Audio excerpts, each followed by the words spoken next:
So, ang last segment natin ay ang lie detector game. Yes. So, ate, I think familiar na siya kasi nabanggit niya na 2016 daw. Oo, nagganto kami ni Kiana. At Okay. hindi na ulit. Hindi na ulit. So, ngayon ulit. Mauulit. Yes. Nakakaba. Oh my Oo. gosh. So, may tatanong lang kaming question and then you answer yes or no. And then siya Sana. nang bahala. By the way, si Marites pala, hi ka. Bakit ayusin mo ha? Baka mamaya eme-eme ka lang ha? Ito yatang mode na to, nakakonekta sa chair. Oo. Yes, Grabe, ganun. talagang ganun yung Oo. atake ah. Tapos yung last question, may bababang Oo. sa ulo. Talagang dito sa Oo. ulo. Dahil nabanggit mo kanina, sabi mo, wala kang hindi kakayanin. Tingnan natin Mali yata ito. yung sinabi ko kanina. Yes. Okay, Chang, are you ready for your first question? Hindi. Hindi, madali lang ito mga tanong. Yes, Hindi yes. naman to Okay, juicy. go. Okay. Okay, pinanganak ka December 22, 1992. Tama? Tama. Okay. Ano, Marites? Joke lang. Baka Wait mamaya. lang. Chinecheck ko Sabihin mo, lang. nagjo-joke ako. Joke lang Okay, yan. so ikaw ay, ano ang zodiac sign mo? Capricorn. Oh, Tama! Wow, Tama. galing! Baka mamaya. Hindi. Sasapukin ka na Ito siya. ito na talaga. Naniniwala ka ba na ang mga Capricorn ay takot na umalis sa comfort zone nila? Yes. Wow! Very convincing, yes. Yes. At Ate, papindot dahil ulit. strong independent woman ka, pindutin mo Pindutin na mo, din. please. Yes, Same. ang sagot niya. Tama, Yes. okay. Malalaman natin. Ganun. Oh, Lord. Ano? Di siya comfort zone. Hindi, Oo, umalis po. Parang na... Oh? Okay. Okay. Talaga ba? Hindi, Hindi siya- hindi umagri sa'yo si Marites. Oo. Siguro, minsan, gusto ko rin umalis talaga. Uy. Bakit parang ano? Hindi, pero Ay, feeling sa ko- bagay, may naalala ko, meron akong era na nagpaalam ako kay Coach Shamil. Mm-mm. Kasi gusto kong umalis sa comfort zone ko kasi comfort zone ko siya. Mm-mm. So, that was 2016 nung 2015 nung nag-decide ako na sabi ko, Coach, try ko sa ibang team. Sa semi-pro team. Kaya, Okay. siguro doon nang gagaling si Oo, Marites. Doon ang Yeah. gagaling. Okay. Sige. Nakita Marites, ang galing mo, past. ah. Yes. Okay. So next. Totoo bang mas gusto nyong Capricorn to take action rather than planning it first? Hindi. Wow. I like planning first. Capricorn ka rin ba? Hindi. Ikaw? Anong gusto mo? Nagpa-plan or take action? Depende. Ay, ganun. talaga. Hindi kayo friends I'm ni both. Marites. I'm both na lang. Both? Nag-iba na I sagot. can Ang take bilis action nagbago. and then plan. Ito naman, pinapahiya mo naman tayo, Marites. I'm flexible. Yeah, flexible tayo. Go. Yes. Okay, next question. Capricorns are known to take initiative rather than iuutos sa iba. Yes Pwedeng or no? both. Hindi, yes na lang muna. Baka mag-iba. Sige, Oo. tingnan natin.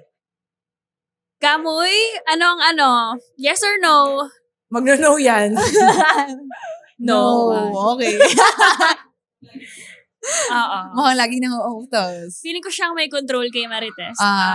Okay. So, yes. Yeah. Yeah. I guess. Siguro kasi, ako kasi yung nagpa-plan eh.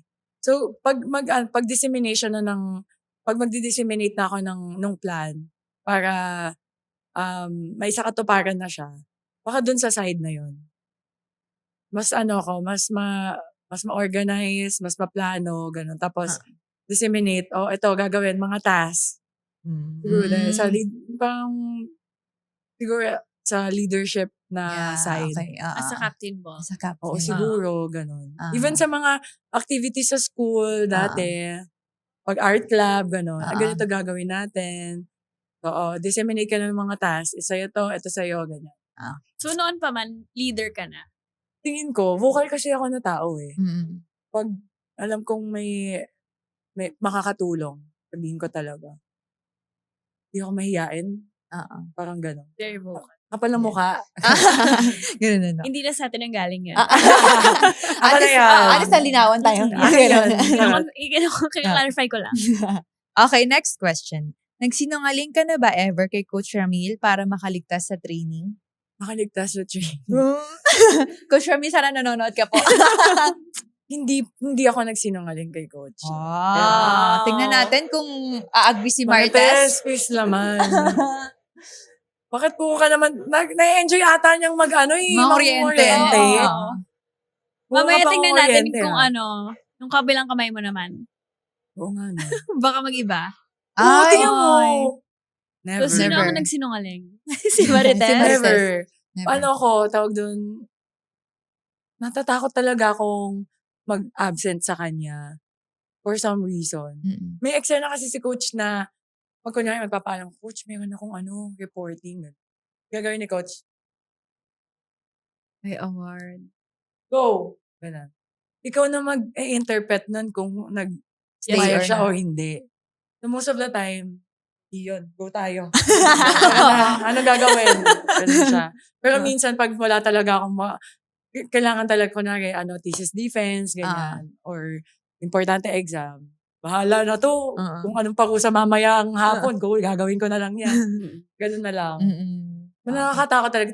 Kung may sakit ka, gawin mo, hindi ko alam kung ako lang to Pag may sakit ka or may importante kang gagawin, hindi ka makaka-ensayo. Yung sarili mo nandun sa ensayo, yung parang iniisip-isip mo yung ensayo, parang kang nagigilty. Di ba? May ganung factor tayo na nararamdaman. Minsan nga kahit totoo naman yung reason mo, nagigilty ka Nagigilty pa ka din. pa rin. Nagigilty ka pa rin. Oo. Next question. Ito medyo Dito on a sa personal kanan. side. Yes. Ako to malaman. Madali ka bang magpatawad? Uy. Ay, wala pa. Wala ba? Talaga Parang wala pa. Parang First side eye. Sino sasagot? Oo. Pero sagutin, nandito si Camille Sino sasagot? Baka siya nalang sasagot. Ayun na Parang nag-ano. mali yung tanong, mahilig ba akong magpatawad? Ay. Kung sabi mo, Madali. Madali. hindi. Ay. Pero kung Mahilig mahilig, oo. Mahilig magpatawad. Mahilig akong magpatawad, pero hindi Hindi ako madali. madaling magpatawad. Tama ba? Sige. Bakit talagang totoo tong sinasabi ko? Hindi madali, meaning matagal. Matagal ako magpatawad. Nakuryente na naman ako. Talaga ba? Pero oo, hindi ako madaling magpatawad. Pero depende sa gravity ng ginawa. Pag mabigat talaga, madami kang kailangan i-justify sa akin bago kita patawarin. Pero pag maliit na bagay, simple lang, kaya kong i-shrug off. Kaya lang, madali lang. Di ba, baby? Okay lang. Oo. Baka next time, pwede natin silang dalawa para makapagsalita Oh na my masino. God. Si Cal. Para madami Baka mag-away i-open pa up. kami dito. Oo nga eh. Medyo Carry, iba kasi carry. yung, Oo. iba kasi yung reaction ni Cal. Oo nga eh. Parang may gustong sabihin. Oo. Okay. Kahit pangiti-ngiti lang. Okay. Next time guys, malalaman natin ang sagot ni ano. So eto, yes or no ate? May time na ba na di ka umamin sa ball touch? Uy. Madaming beses. Ganon din sa Babalik ka- MG. oo. Bakit ganon sa ano? Ewan ko. Siguro. never. Kahit sa training na nga lang sa MG, hindi pa umaamin eh. Nasanayan na siguro namin ni MG nung college. Ganun Ah. kami. Wala Ay, kasi ganun wala arte. pang challenge dati. Wala So, pang kaya arte. arte-arte ka talaga. Pero tingnan mo, mahilig talaga siya Oo. mag-oriente. Madaming beses sa game, hindi talaga ako aamin. Hayaan kong yung referee yung mag-make ng Mag-decide. call. Yes. Kasi, Ang hirap kasi minsan lalo pag nasa crucial moment. Oo. Oo. Na-experience mo na yun, te. Like, kunyari, last 2 na yung kalaban, tapos kayo last 2. Tapos, biglang pumalo, kunyari, tapos check sa'yo, hindi ka umamin. hindi ko Wala ka malalaman. pang ganung Hindi ano. ko, Noong time na wala pang challenge to Kasi Or, ngayon, hindi mo na matatago eh. well, oo. ngayon hindi ko alam. Kung sa blockings, mahirap kasi ako eh. Sleeves. Or arm sleeve eh. Ah. Pag sobrang konti lang yung touch, hindi mo talaga mararamdaman. Not unless ipapakita sa TV. Okay. Next time, di ako magpapacheck kay ate. Pag last point na, hindi tayo Huwag mo sa papacheck. akin ipacheck. Hindi ko talaga ang Wala ka dyan. Okay. Okay. Ito, Last. last question. Ayan. Medyo pang Miss Universe. Are you kinder to yourself now than before? Yes. Yes. Ay, I think wow. so. Tingnan natin kung ma-agree si Oo. Martes. Hindi na naman yan naagi. Baka nakakailangan nito eh. Hindi na kamay.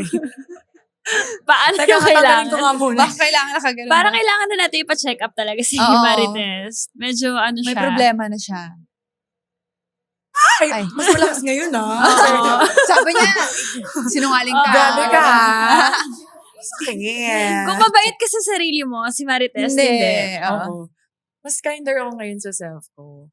Tsaka, dati kasi talagang lahat ng pangit pag nasa salamin. Ay, talagang number 1 hater ako ng sarili ko. Ay, hindi pala dapat ganun. Tsaka iba yung glow mo ngayon. Thank you Yes. Okay. Oo, dito to. Okay. Thank Hindi, you parang mas relax. gusto kong bigay yung credit si Kamoy for this one. Ay, ayan na. Ay. I think may next episode ng Chakal. Oo. Isa na Chakal. Kasi dati, yung beauty sa akin, depende dun sa partner ko kung ano yung maganda para sa mata niya, kung ano gusto niya. Like, for example, dapat maiksi lang buhok mo lagi, huwag kang mag-makeup, ganun-ganon. Or, wala kang gagawin sa sarili mo, ganyan-ganyan.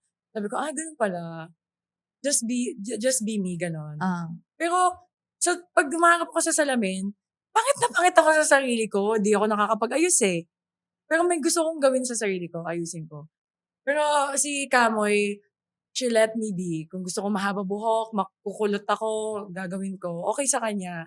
Whatever na gusto kong gawin, na tingin ko confident ako at makakapag-boost ng confidence ko, i-allow niya. So yun, siguro dahil doon, tuloy-tuloy lang yung glow up natin, guys. Yes. Na wala nang pumipigil. Oo. May sumusuporta. Thanks, babe. Yes! Grabe! Nabitin na naman tayo sa kwento ngayon! Kung gusto mo pa ng dagdag kwento, huwag mag-alala. Pag may time, kita tayo ulit sa susunod na episode. Grab a spot. Relax lang. At makitambay sa kwentuhan namin. Walang pressure. Chill lang. Follow us on YouTube, Spotify, at Apple Podcasts para mapakinggan ang buong episodes ng Ang Podcast ng Mga May Time. Huge thanks to Bagong Pilipinas Studios, our official studio partner.